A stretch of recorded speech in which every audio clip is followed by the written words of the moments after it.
trillion swing.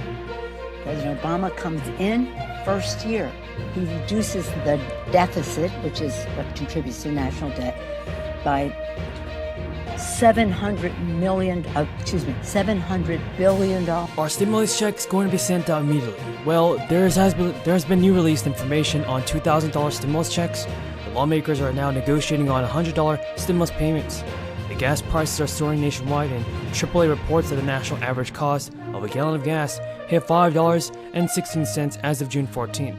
This is the all-time record high price. And since many people cannot eliminate gasoline usage or even significantly cut down their fuel costs, these surging prices have hit hard. As a result, lawmakers are naturally considering ways to provide relief, including potentially sending out another stimulus payment. Proposals to help the public cope with gas prices exist at the federal level as well as in some states. One plan put forth on the federal level, for example, is called the Gas Rebate Act of 2022. It would provide a monthly rebate during any month when the national average cost of gas is $4 or more. The rebate would last through the end of 2022 and would total $100 per adult and per dependent for single filers earning less than $75,000 or joint filers earning less than $150,000. It would phase out at higher income levels, with single filers getting no rebate once their income topped $80,000. And married joint filers losing the rebate with an income of $160,000 or higher. Now, state plans exist in certain locations because in early June, for example, North Carolina Democrats put forth a plan to send money to residents via check or debit card. The money would come in the form of a $200 rebate to North Carolina residents and would be available by October 1st to anyone who is 18 or over.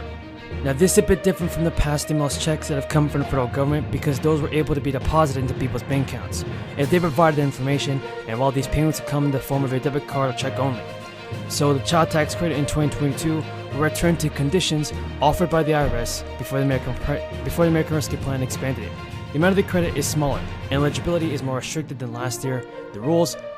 Under the rules which were established through the 2017 Tax Cuts and Jobs Act.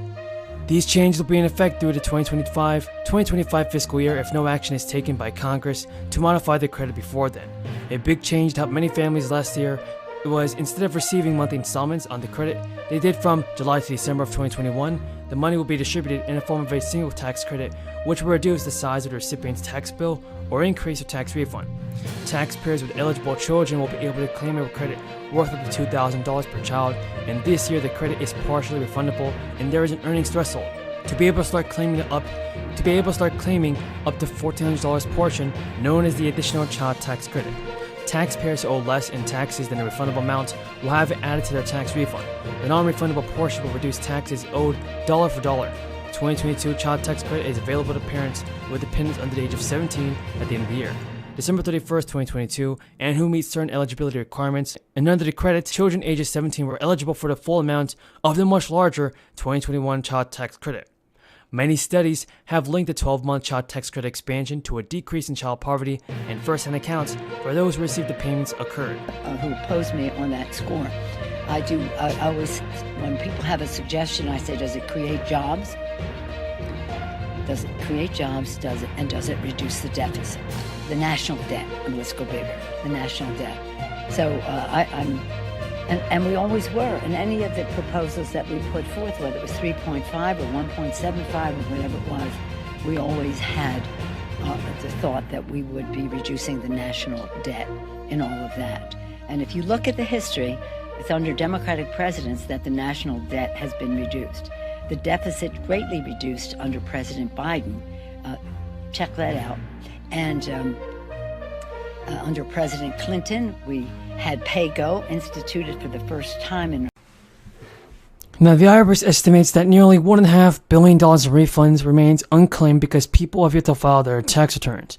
The median refund is $893 for the year, according to the agency. Taxpayers have until July 17th to file their 2019 tax return. This reflects the 3-year limitation date as the crisis pushed back the 2019 filing date by 3 months. Under the law, lawmakers and taxpayers generally have years to file and claim their tax refunds. That's if you don't even file a return within 3 years. The money becomes the property of the U.S. Treasury Department. And now, if you reside in the state of New Mexico, keep an eye out on your bank account. The New Mexico governor says that the latest round of rebates will go out mid-June. Thanks to a bill passed by lawmakers during the legislative session, New Mexico people have previously filed taxes and will get another round of rebates. Single tax filers will get $500. Married couples will get more.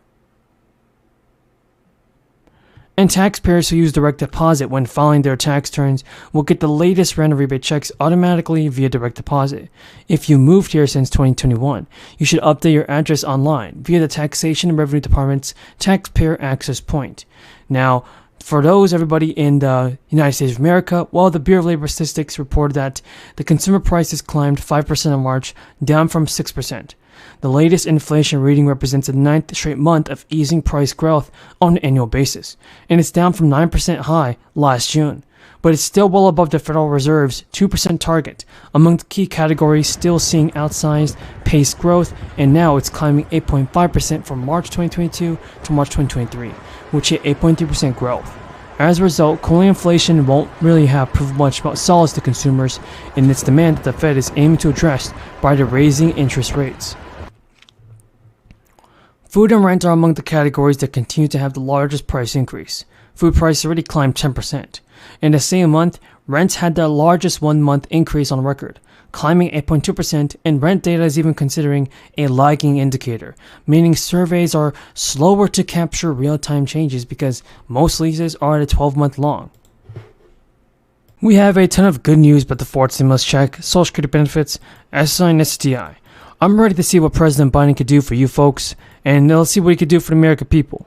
Hopefully he can do what he promised us and he sent out the fourth stimulus check.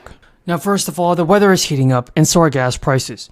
AAA has reported that the national average for a gallon of gas rose 8 cents last week, and now it's up to $3.66 a gallon. Now, oil prices initially got a boost early in April, which now surprisingly announced that it would cut production starting in May by about $1 million per day. This is news from the Organization of the Petroleum Exporting Countries. This past Thursday, oil rose further after the International Energy Agency predicted global oil demand will climb by 2 million barrels a day. What are we doing? What is the world community doing to make sure that every person on earth, no matter how poor? All right, let me go to a subject which I think as a nation we don't discuss enough, and that is understand the problem and perhaps deal with it over a period of time. Schumer has just announced that he is going to bring a $35 cap on parents' insulin costs back up for a vote, after Republicans blocked it over this past weekend. But we shouldn't be shipping them to just anyone overseas either. In fact, companies need license from the federal government. These are called export licenses, by putting the Commerce Department in charge instead of the State Department, where those permissions had always resided. During an interview on MSNBC, Schumer said they blocked the $35 price for insulin for non-Medicare people. We're going to come back and make them vote on that again. Schumer, however, did not specify whether he would bring the $35 cap up by itself or as part of a larger bipartisan bill